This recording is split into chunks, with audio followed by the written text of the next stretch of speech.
Hey there, studying for the psychiatric nurse practitioner? Today, it's your lucky day. My name is Dr. Lopez. I am going to cover the most important topics you need to know to pass the psychiatric nurse practitioner board exam. I'll show you how. This is a little piece of our crash course review. You will not regret it. Most likely, you will see content that is very similar to what you will see on your board day. Make sure you write it down, subscribe to our channel, be in the know. Let's do this together right now. So, anorexia and pain. It's a little off the title there, but what I mean is when you have a bloating, fullness due to delayed gastric empty, right? So it's too much in the patient's ab, not yours. Too much, can't let it go. You have this gastric emptying delay. Example of medication that could cause gastric emptying delay: Retidine, famotidine, omeprazole. Okay, which of the following medication could cause decreased, not increased, decrease of gastric emptying? You need to know Retidine, famotidine, and omeprazole. You need to know those three medications. Anorexia. What is anorexia? Right? It's one that restricts calories and have a distorted body image. Why do I care? Well, when the BMI is really less than 16, 15, some books are 16, some books that may say 16. That's an admission in my books. Okay? 15 is definitely an admission. Mother says she's fine. We have dealt with this for a year. She's actually going to eat. She said she's going to get better. No, no, no. Your action now is to convince the patient, convince the mother. If you get the negative result, you do now CPS. Okay? Remember, every line is important. Extreme restriction of food intake, intense fear of gaining weight, body weight significant below of what's considered healthy, distorted body image. Okay, so mnemonic for anorexia: fear of what? F for food, extreme fear of weight gain, um, uh, this altered body image, and rapid weight lose, right? So another thing is you need to differentiate between anorexia and bulimia.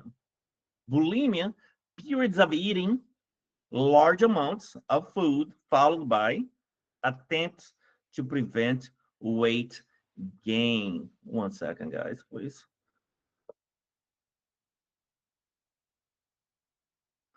Okay, sorry about that. I got to turn it on my AC because it's hot for me here.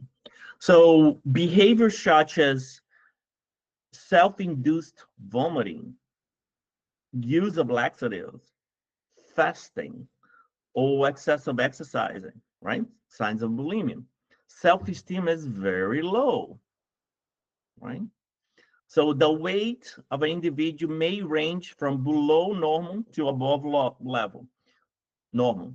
So questions often will say, which of the following most likely differentiate bulimia from anorexia? One of the things is anorexia is always a low BMI. Bulimia, most of the time, they are normal to low, or even a little bit more than normal, right? A little bit extra there. But anorexia is always low, okay?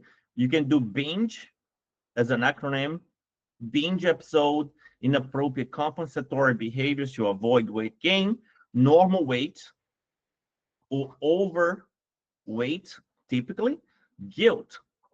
How? After binging, excessive concern with body shape and weight. Okay. Now, they may ask you too, what are the signs of bulimia?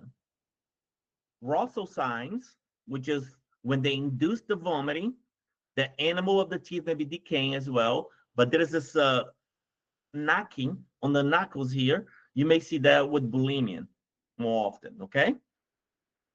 Now, bipolar disorder. First thing, very important. Somebody says, "Hey, I think my mother has bipolar," or going through a bipolar episode.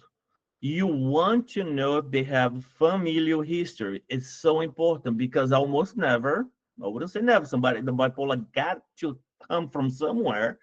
It has a familial history of bipolar disorder in the generation.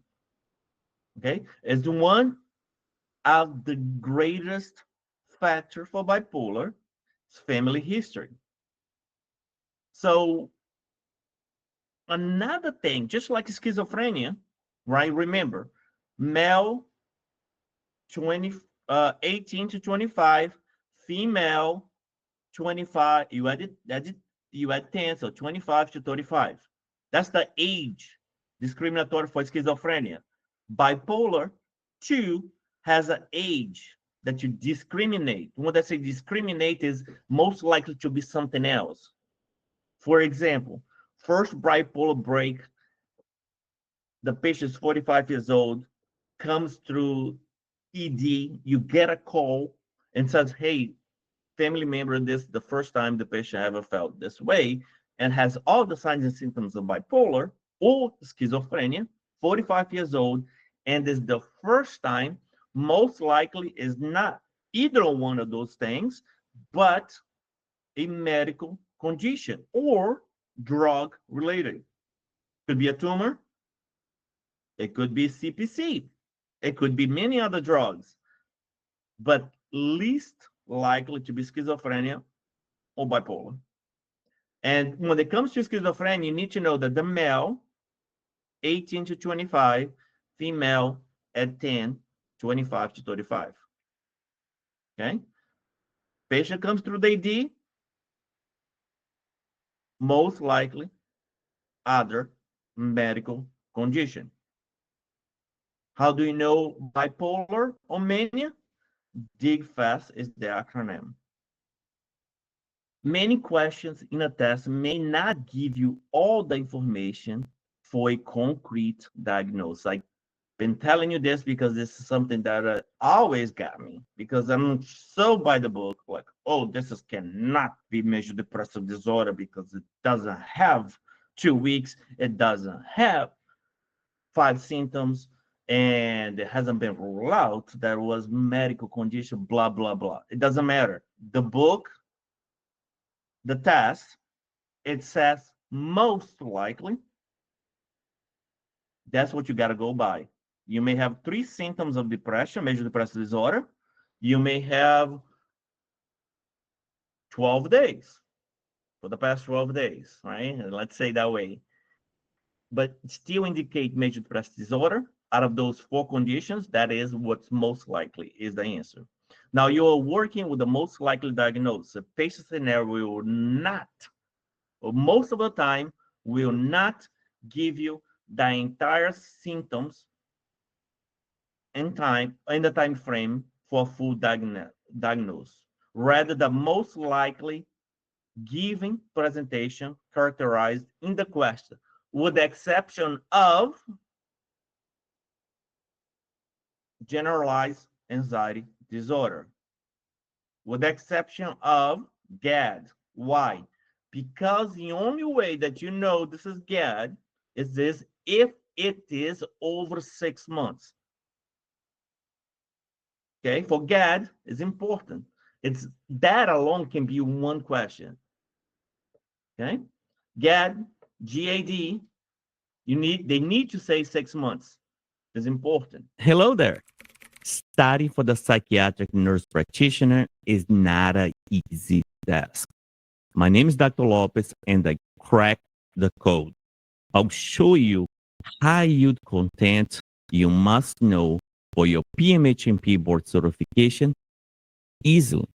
So come study with us, become one of the 1,000 students that have passed the PMHNP board certification with unlimited classes, recorded videos, PMHNP question bank, diagnostic tests, and our exclusive WhatsApp group. You will never feel unsupported. I'll be by your side. Let me be your coach today.